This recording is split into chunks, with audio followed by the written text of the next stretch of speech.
Hallo und willkommen, ich bin Meister Lesler and you're watching Get Germanized. Top 10 most haunted places in Germany. All on board, what should I do? Ah, ich weiß. Get Germanized.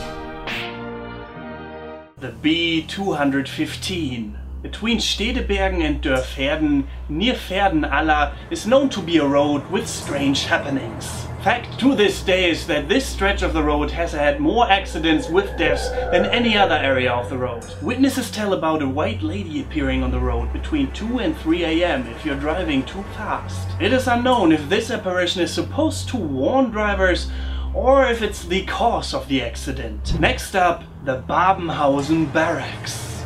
Die Babenhausener Kaserne.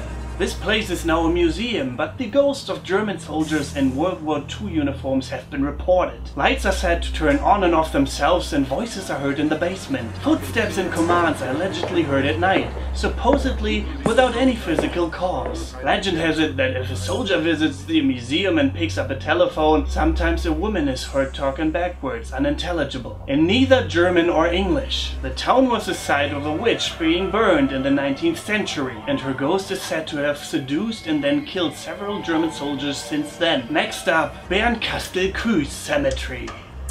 At this cemetery you might see the White Lady of Bernkastel-Kues in a white dress floating around from one end of the cemetery to another. However, another story about this ghost concerns a hunter. He encountered the ghost and got so terrified that he was delivered to the hospital with swollen legs and a high fever. He then died not much later. Next up, Die Pfaueninsel in Berlin. The Pfaueninsel is a park that is in the area of the Havel, which is part of the UNESCO World Heritage. Legend has it that the ghost of the alchemist Johannes Kunkel haunts the area. His ghost is supposedly black with red eyes. People say that Kunkel practiced black magic in his laboratory on the island. 1689, his building burned to the ground and he traveled to Sweden, where he ultimately died. His soul supposedly returned to the island though, where he haunts it ever since. Next up, the Bitburg Air Force Base in Bitburg. A French caserne is nearby this Air Force base. This caserne was a popular meeting place for the Nazis. In the caserne you will hear doors lock and shut, and furniture moving in front of the door so that it cannot be entered from outside. Next up, the concentration camp in Dachau. This camp is located near Munich. Pictures taken inside and outside the property allegedly show weird shapes in black and red. Oh no! Next up, the Konn Barracks in Schweinfurt. This is the site of an old Nazi hospital, psych ward and dining facilities nowadays used by US soldiers. Two separate occasions happened at least 2 years apart from each other, when two people who stayed in the same room had the same haunting nightmare. They stayed in a room which later turned out to be an old drainage. Draining is the process that was in use before embalming was invented. In the dream, a Nazi soldier would stand over them looking down at them, next to a nurse covered in blood. The Nazi soldier then commanded something in German, which of course the two people did not understand. The nurse then choked both of the soldiers, and they woke up. Remember, those two people have never met each other in their whole lives, and they swear that they have dreamt the same thing. Next up, Dresden. Throughout the entire town, many have heard the screams and moaning of unseen women and children. This area was home to a hospital in World War II, in which many children and women died during the Dresden disaster. Next up, Els Castle.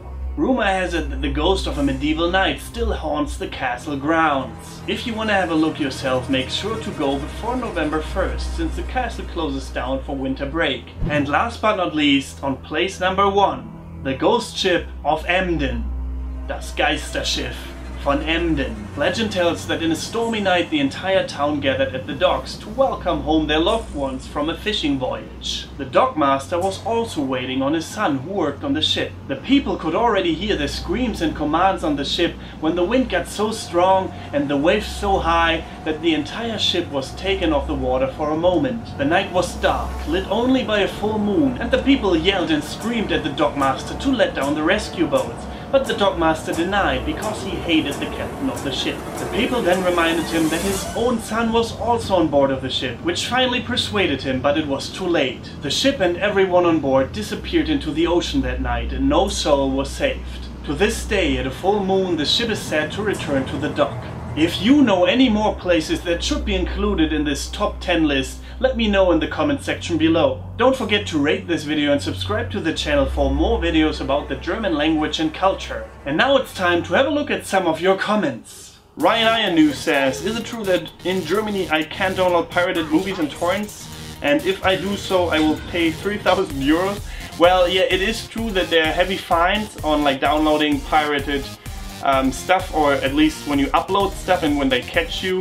So with torrents, I guess you download and upload simultaneously most of the time. So that is definitely a big no-no. You shouldn't do that because police has like tracking files when you download that. They know that you downloaded that and shit like that. And then you might get a letter from a lawyer, and because many law firms in Germany actually earn their money by doing that. They just sue you because of those files that they put up themselves sometimes to like get you to do that, which is super shit and I hate it, but that's how it is in Germany. Caio Colalto says, wait, what is that Star Wars cult stuff? Why? Actually, we used to dub quite a lot of things in our different German dialects. For example, the comic or the cartoons Asterix and Obelix, very popular in Germany, French cartoons. We have dubbed them in like so many different German dialects. For example, Saxony dialect, Bavarian and Kölsch, and even something that we call Kanackendeutsch or something like that. Like, well, it's kind of offensive, that term actually, but it's like kind of a foreign people slang that people speak here in Germany sometimes, and they dubbed that, like the whole movie with that.